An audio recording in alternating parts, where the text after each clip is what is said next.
Hi, welcome to No Water River and the Spotlight on NCTE Poets series with Lee Bennett Hopkins. Hi, Lee. Thank you for joining us again today.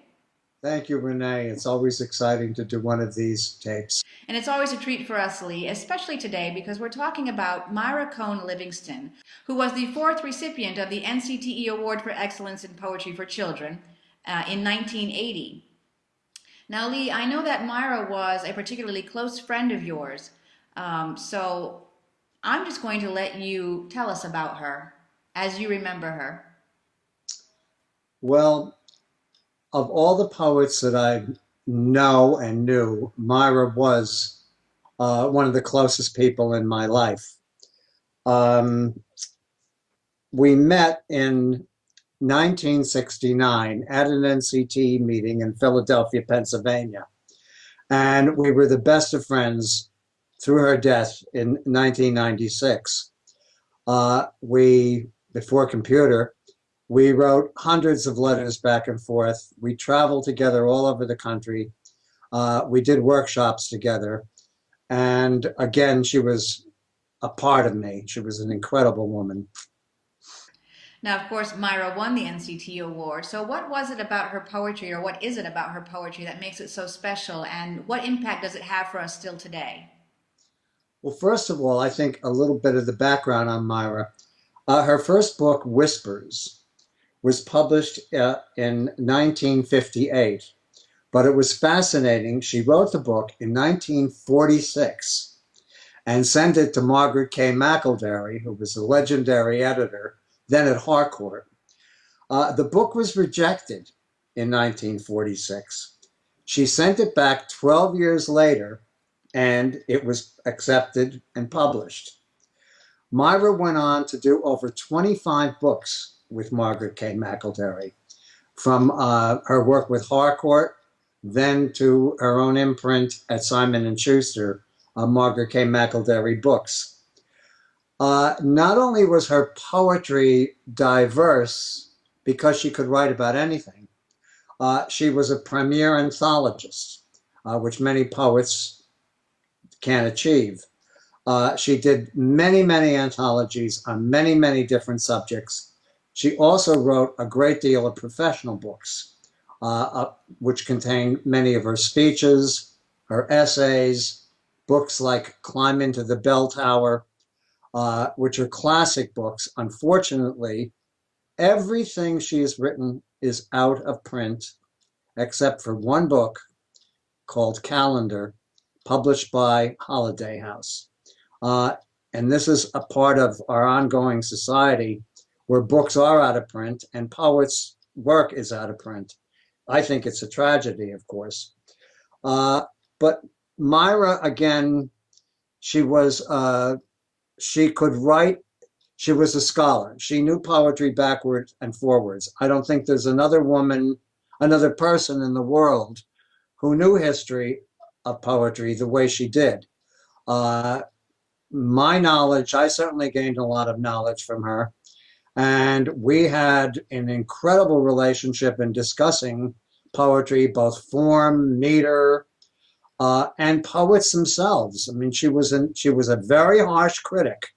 If she liked you, you were in. If she didn't, you were not in. She could lace you down with a couple of good words. She was elegant. She lived in Beverly Hills, California. Her husband, Richard, was a CPA. She entertained a great deal. At a house party, it would not be uncommon to find her neighbor, Jascha Heifetz, who was one of America's greatest violinists, hobnobbing with Lloyd Alexander, X.J. Kennedy, actors like George Peppard, Elizabeth Ashley. She was really into that society. She had three children, Josh, Jonas, and Jenny, all who went to Beverly Hills High, and all, grew up in that atmosphere of Hollywood and literature and art. So she was really a very diverse woman. In her early years, she played the French horn, which was unusual for a young girl. And then she became a secretary to Dinah Shore, which was an incredible gig. And in later life was a secretary to Jascha Heifetz, who was her neighbor.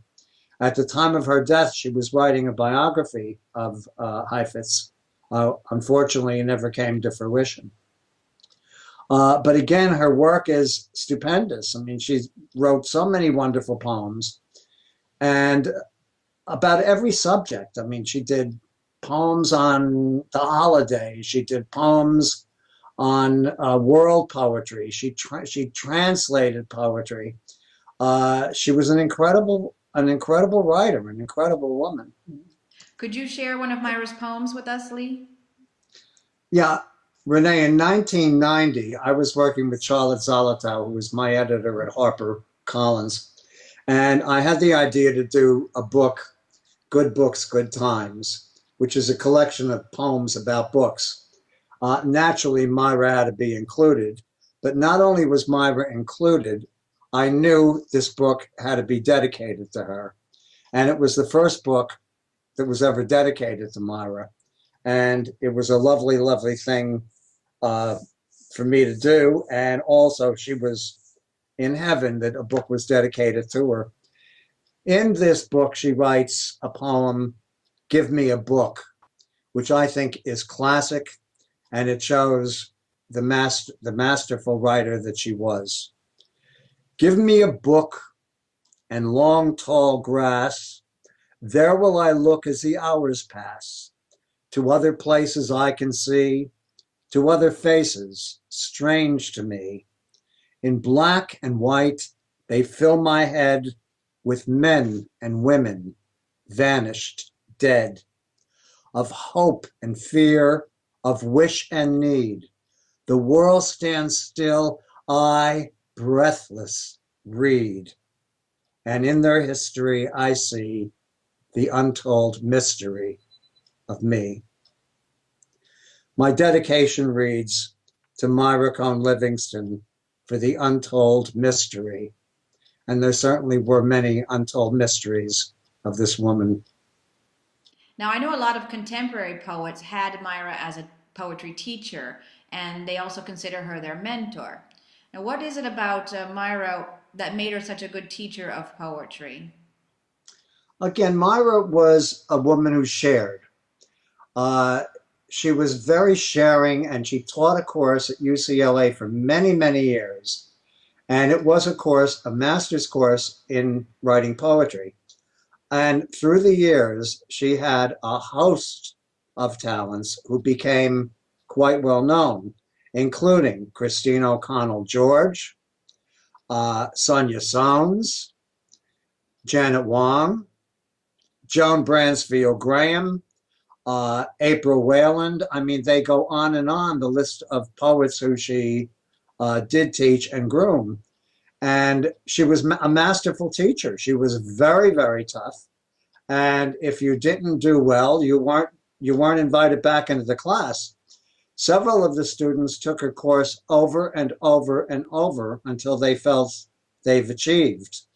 And you talk to any of them and they'll just tell you that it was an incredible experience. And without her, I don't think a lot of these careers would have been made or soared. Now, Myra taught college and not, she didn't teach kids, but she did write this book, Poem Making, classic book that everyone should have on their shelves, for kids and for teachers to use with kids. And of course, even we adults have a lot to learn from this book. What was her philosophy about teaching poetry to children? Really, her philosophy was to read a poem and enjoy it.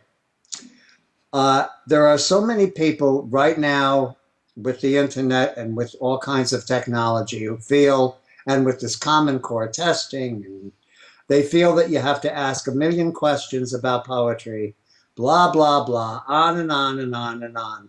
I still, when I do speeches, I recite Little Miss Muffet sat on a tuffet, and then I want to ask the children, how do you know Miss Muffet was never married? What is a tuffet? What is way? Who cares? And this, I think, Myra also, she was adamant uh, about those who still feel the need to dissect and analyze every poetry. She stated something that was absolutely incredible once to me. She said, "The doll who says nothing says everything." Digest that for a few minutes.